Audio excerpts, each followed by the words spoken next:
Hello everyone, my name is Reese Lindmark and you're listening to Gray Mirror, a podcast from MIT Media Lab's Digital Currency Initiative on technology, society, and ethics. And unlike something like Black Mirror, which just looks at the negative impacts of technology on society, we are Gray Mirror, so we look at the positive and negative impacts of technology on society. And please, if you have any feedback, reach out on Twitter, and if you like the show, give us a 5-star rating on your favorite podcast app. We really do appreciate it. Thanks. So today I interview Caitlin Long. Caitlin is a Wall Street veteran who's really interested in blockchain and crypto and has been doing stuff in the ecosystem for a while, especially in Wyoming. And she's kind of known for her really smart takes on new crypto developments, and especially from this kind of legal and financial perspective. And today, her and I chat about Libra, which is this new cryptocurrency that Facebook unveiled last week. And so I kind of want to highlight 3 things in our conversation today, though obviously there's more. These 3 big things are, first, there's this weird part of crypto as nonviolent protest where you have cryptocurrencies and blockchain technologies which can be seen as kind of protesting these centralized traditional institutions like the nation state or banks or, Web 2 things like, Google, Amazon, Facebook. And the funny thing with Libra is that crypto has to kind of make a choice here where it's like, oh God, we do want to, take down the banks, and Libra will help us do that. Like, it's crazy. Facebook, who could imagine 10 years ago, Facebook actually, making a cryptocurrency. Now Facebook, who has a lot of power, is going to go to battle and go to mat for us in the courts, in these things, trying to make cryptocurrency more of a thing and trying to make non-nation state fiat a thing, actual private money. As Caitlin said, it's a huge thing where it's like it's the first private denationalized money in a long, long time. And so crypto is excited by that, and they're also kind of like, oh God, maybe we don't want that. Like, this is Facebook. We don't like the attention economy. We're like trying to take down these Web 2 platforms. And so this is a classic tension that all people in nonviolent protests have to do, which is like, how much do you... There's kind of the extremist part of your sect, which doesn't want to talk with the institutions. And then there's like the people who are like, maybe they can help us. And so this, you can kind of see this as crypto allowing and accepting help to some extent from Libra and Facebook while they're trying to battle these kind of bigger demons or whatever, which are like nation states and the banks that are very connected to them. So that is one macro piece around how to think of crypto versus banks versus Web 2 platforms. The second big piece that I want to say here is, there's a really interesting thing that as within crypto, like I didn't understand money at all before I got into blockchain and crypto stuff. And now that I've kind of gone down the rabbit hole, it's interesting because it helps legibilize this very complicated thing. So, the banking system and crypto and currencies and what has value, that's all very complicated. But because these new voices get into it, and because they have to educate new people, and because there's kind of this code element, and code needs to kind of make things very legible, it needs to put things into boxes and objects and stuff, it makes it kind of easier to understand in a way.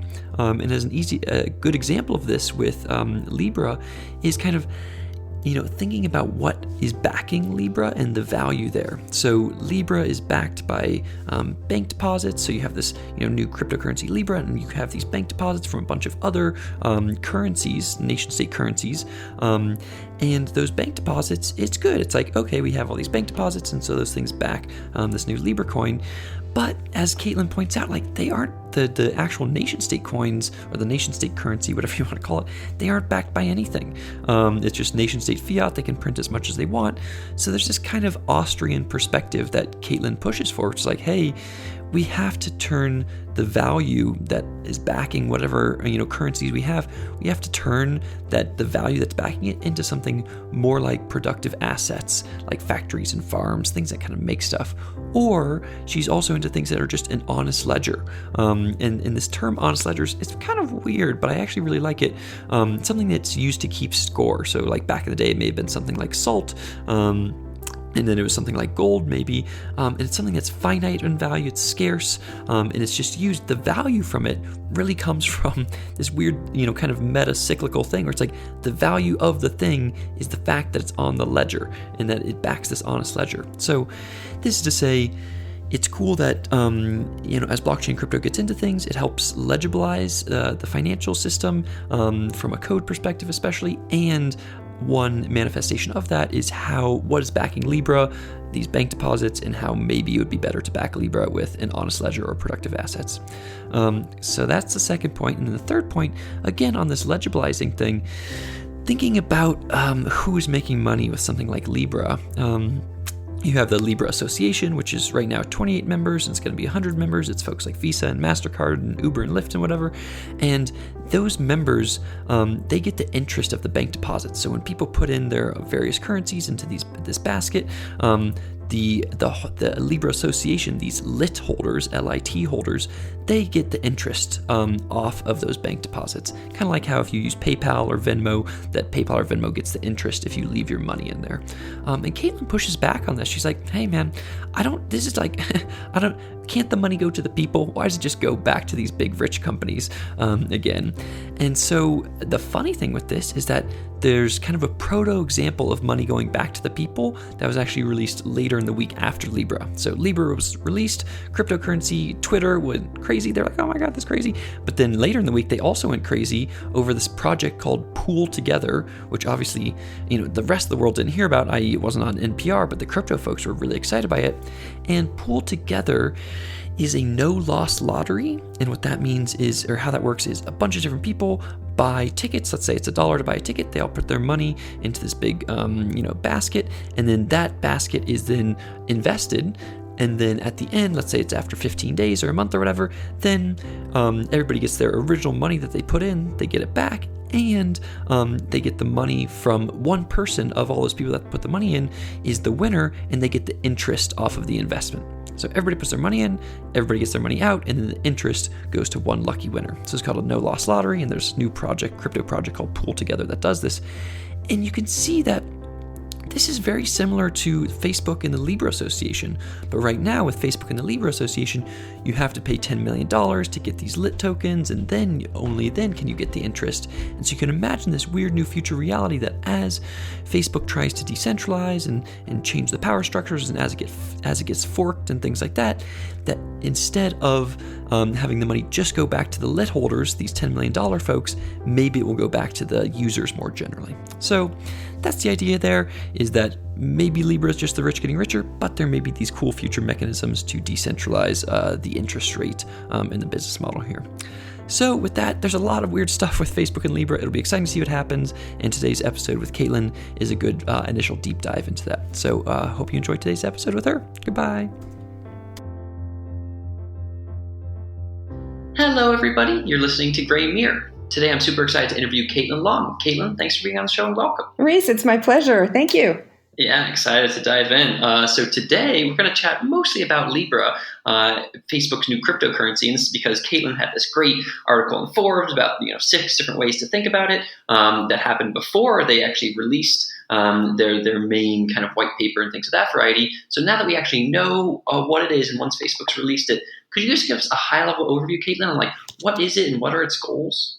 Well, Libra is Facebook's sponsored cryptocurrency. It is sponsored in the sense that Facebook is creating a foundation that will have 100 members, and Facebook will be only 1% of those 100 members ultimately. But right now, obviously, it is a centralized project with a plan to decentralize it in the future.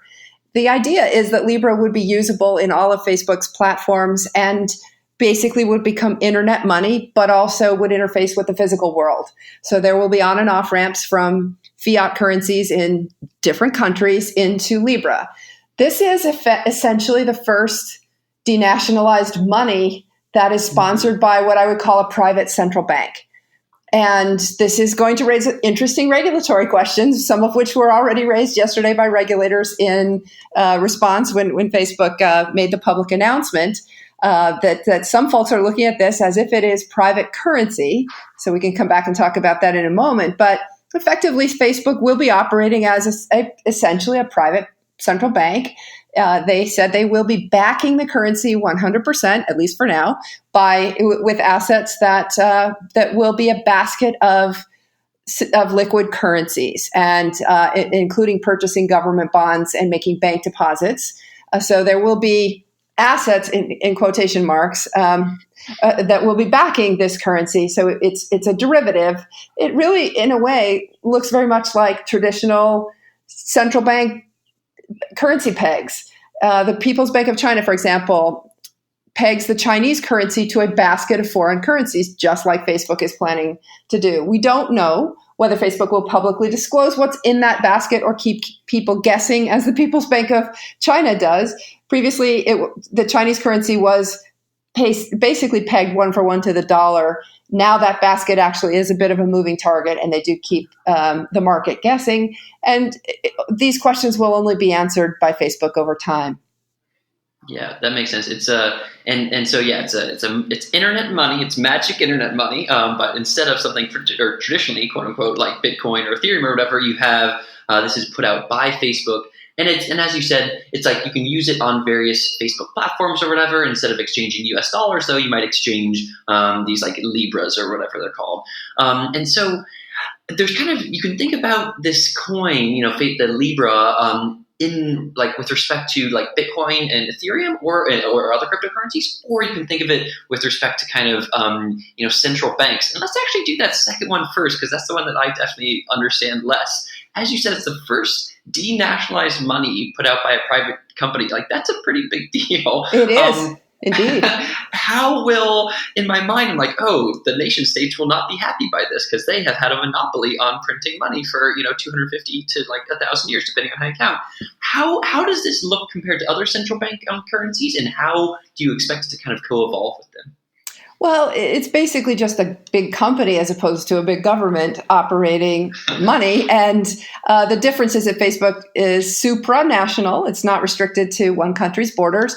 But another difference is that Facebook, at least in theory, doesn't have the ability to conjure Libra out of thin air, because they have said that they will be 100% backing Libra with bank deposits and government bonds. Now, over time, it is an interesting question. There are a lot of skeptics who think that Facebook will do what other central banks do and just start conjuring these out of thin air and basically putting leverage into the financial system. But for the moment, at least, Facebook has said they don't plan to do that.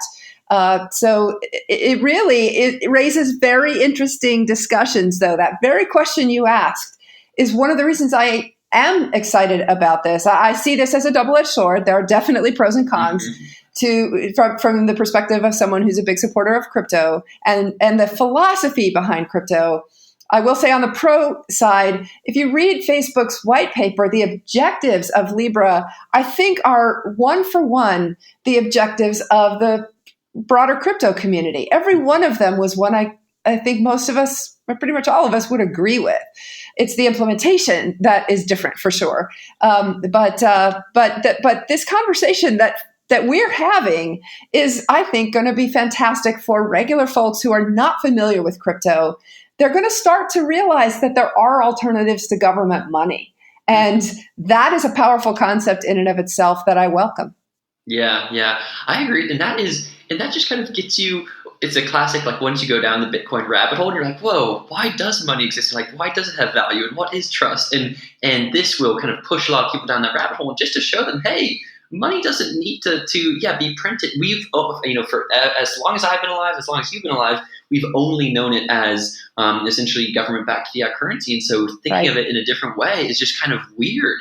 And so just even to get out of that mindset is very powerful. How do you think, like, thinking about something like, you have these other central banks that are thinking about issuing their own currencies, their own like digital currencies.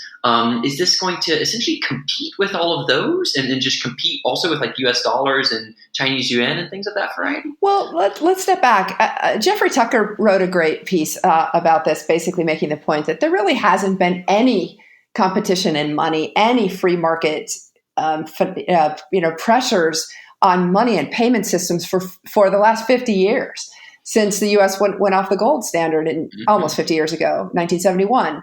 And really, we're using the same technology. We're using credit card technology that's even older than that in the U.S.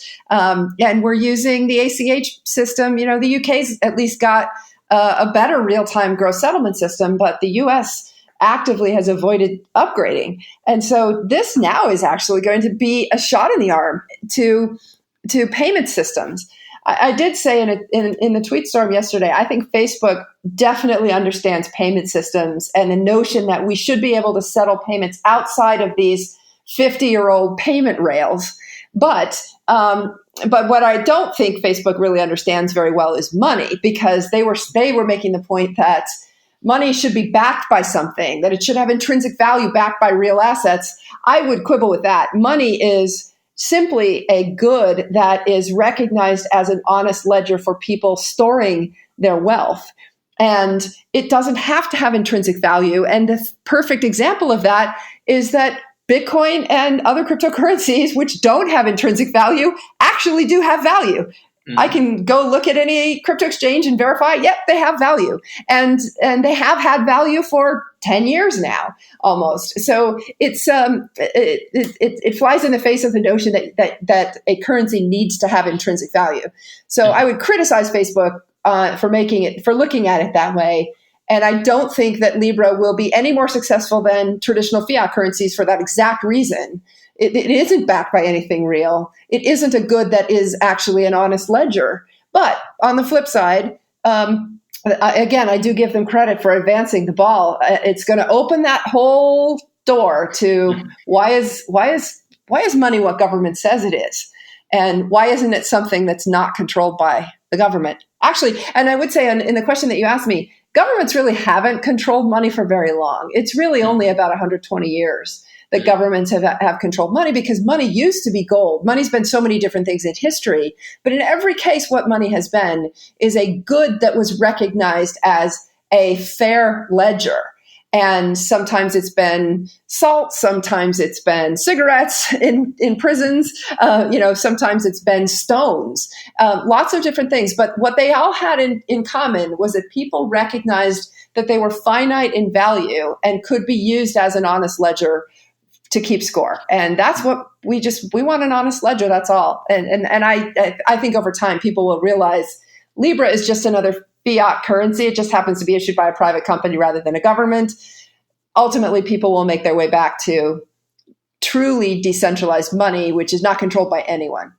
Yeah, so let's explore that a bit more as well. And I hear what you're saying, which is, hey, for the last 50 years in that Tucker piece, it's like there's been no competitive pressure here. Yep. And so that's why you see stuff like ACH still in America versus, and you can see something like China, which was more of a blank slate, where you have like WeChat and like all these Alipay and stuff like that kind of built into this digital system in a nice way. And as you say, this idea, going back to the like, how do we think of money?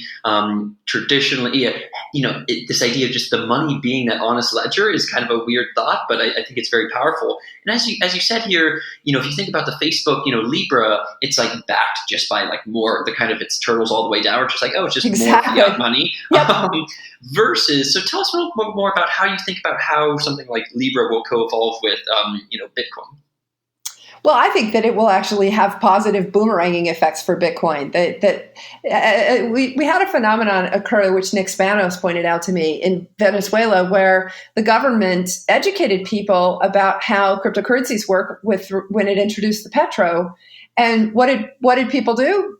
They actually started buying Bitcoin. There was a noticeable spike in Bitcoin volume coming out of Venezuela at that time. So not everyone, but an increasing percentage of the population, once they educated themselves, realized, why do I want this thing that is not likely to hold its value over time? I'll take the one that actually is scarce and has enforced scarcity, mathematically enforced scarcity that really, at this point, I think it's pretty clear nobody's going to be able to change. And so, therefore, as people learn about cryptocurrencies, this is actually going to do wonders for as people learn about cryptocurrencies through Facebook, this is going to do wonders for Bitcoin. And I think that's part of the reason why Bitcoin's price has run up in the last few weeks, is in anticipation of this. It's the mainstreaming of cryptocurrency. That is not bad for Bitcoin. Yeah. Well, so do you think, and to some extent, I see them being kind of two totally different use cases, where you have like the store of value, digital gold, censorship resistant money, i.e. Bitcoin. And then on the other side, you have something like internet payments and medium of exchange and things like that. It feels like to some extent, they might be two different use cases. Do you agree with that, or would you push back there? Well, yeah, I think in the case of Libra that the store of value is probably not going to be as attractive. It's kind of like PayPal.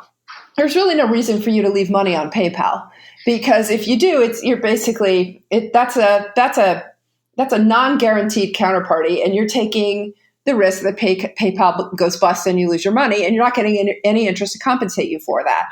But that said, PayPal is actually a very good medium of exchange as a payment system. I think Libra will follow that same path, but be superior to PayPal for a couple of reasons. One, it's just, of course, scale is much bigger; it's global. But additionally, Facebook has said that Libra will not have any transaction costs. That the foundation itself is going to be absorbing transaction costs. So now, basically, this really does become disruptive to the PayPals and MoneyGrams and Western Unions of the world, which Bitcoin really didn't make huge inroads into. This, I think, will make huge inroads into it because the ease of use, the ecosystem that's going to be developed around it, and the fact that there are no transaction costs. So that is all a big plus. And again, I welcome all of that.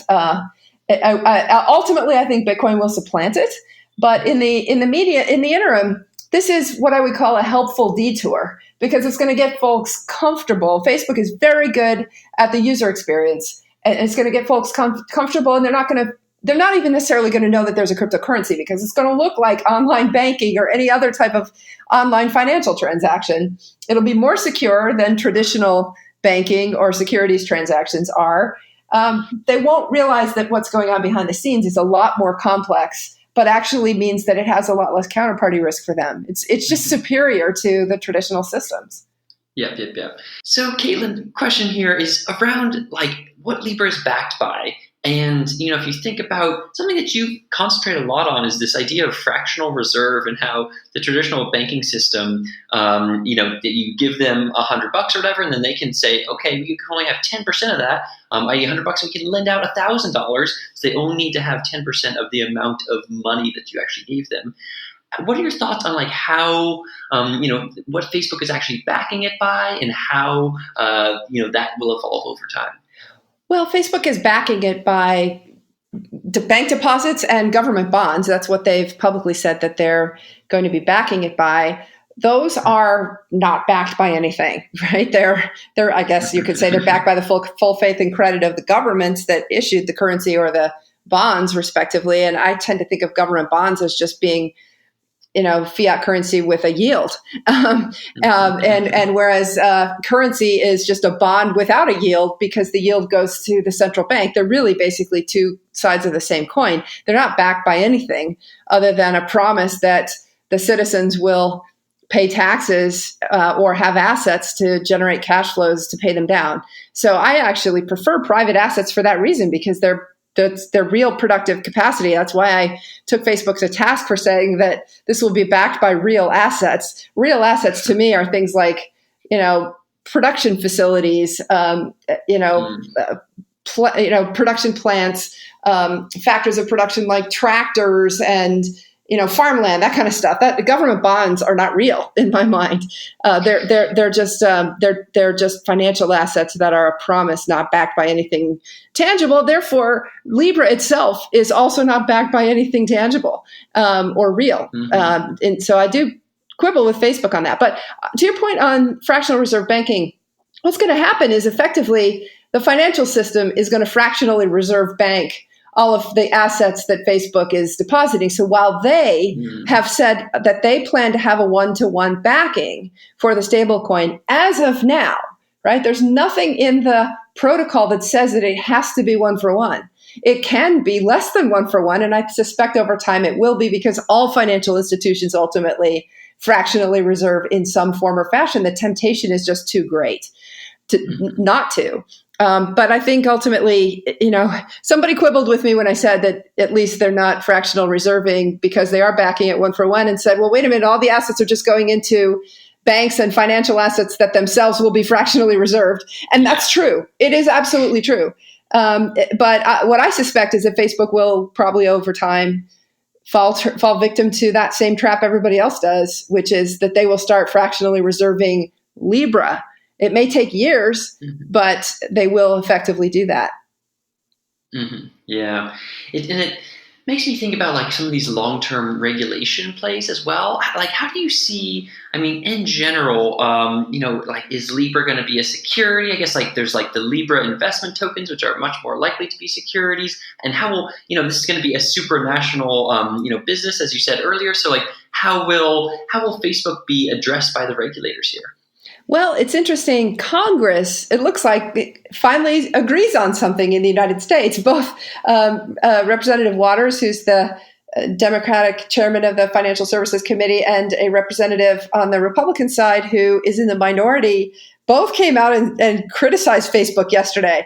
In fact, Representative Waters said she asked them to stop development of the program until they actually come in and explain themselves.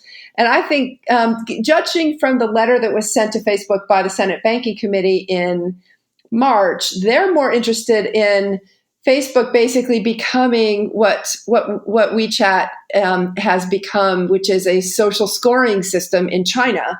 They're more worried about discrimination by Facebook against protected classes. But interestingly, the criticism from European regulators was more what we talked about in the beginning of this podcast, which is that they are looking at this and saying, you can't make private money. Money has to remain government sponsored. And so they're going to haul Facebook in front of I think it was in Paris, and explain why government legal tender is the only money that is allowed. And again, this is why I think this is so much fun, because those kinds of questions are absolutely good for society to be played out in the public square. And I love the concept that there will be a public hearing about why Facebook is not allowed to create money and governments must have monopoly over money. That's just fantastic. Yeah, and it sounds like, I'm laughing here, it sounds like you're definitely of the opinion that like government's monopoly on printing money is bad. Tell me what kind of arguments they might give when they're like, no, Facebook can't print money, only we can print money. What's like, if you steel man that argument, what strong arguments do they have? Well, because I'm at a bit of a loss, Reese, to be perfectly honest. I mean, ultimately, it's how governments fund themselves, being able to print money. And so if you take that away, then governments won't be able to fund themselves as easily. That's probably what they would say. There is a big movement called modern monetary theory, which is basically, it's not really new. It's an old economic concept that was around the turn of the previous century called chartalism, that basically just said that there is no limit to government spending. We should have Keynesianism on steroids, and we shouldn't have any fiscal discipline or monetary discipline. And I completely disagree with that. But there is a movement now that people, really truly want to basically have private control of money. But with zero limits, and we should just print whatever is available to print. Whatever the demand is, we should meet by creating supply. I couldn't disagree with that more, because what it does is it distorts economic calculation and causes business people who invest capital to invest that capital in the wrong place. And this is where I think that the Austrian school view of the cluster of errors is such a powerful argument. Why is it in the financial crisis that so many people overinvested in real estate going in the years previous to the financial crisis, and they all made the same mistake in the same direction? And the reason is because interest rates were not set by market forces. They were a controlled price. And so I couldn't disagree more with modern monetary theory, but I'm putting it out there because, some folks will look at this and say governments are the only ones who should be able to set how much money there is, and we should be able to print enough to meet demand, and everybody should, have universal basic income, and we should print the money to do it. And there is definitely a movement out there to do that. Again, I vehemently disagree that would be good for society, but I'm acknowledging that there are folks who truly do believe that is the case. They're very misinformed, in my humble opinion. Yeah, I think, and as you said, it will be really, really nice for just to be in the public sphere, to hear whatever the governments or the EU or whoever actually does to say, hey, here's why we think there should only be government-sponsored money. And maybe they will have weirdly good arguments, or maybe not, and it'll just be nice that it'll be out in public. So maybe my final kind of question here is, if you think about the association it's the Libra Association. It's got 28 different companies and nonprofits, and like Visa and MasterCard and A16Z and whatever. Yep. And it has all those folks, and they paid each $10 million to be part of it, and they get some of the interest based off of the reserve or whatever is backing things 1-to-1. Who would you want to see in order to be especially excited, or in a best possible reality? Who else would you want to see as part of that association, and why? Oh my gosh, the Bitcoin whales.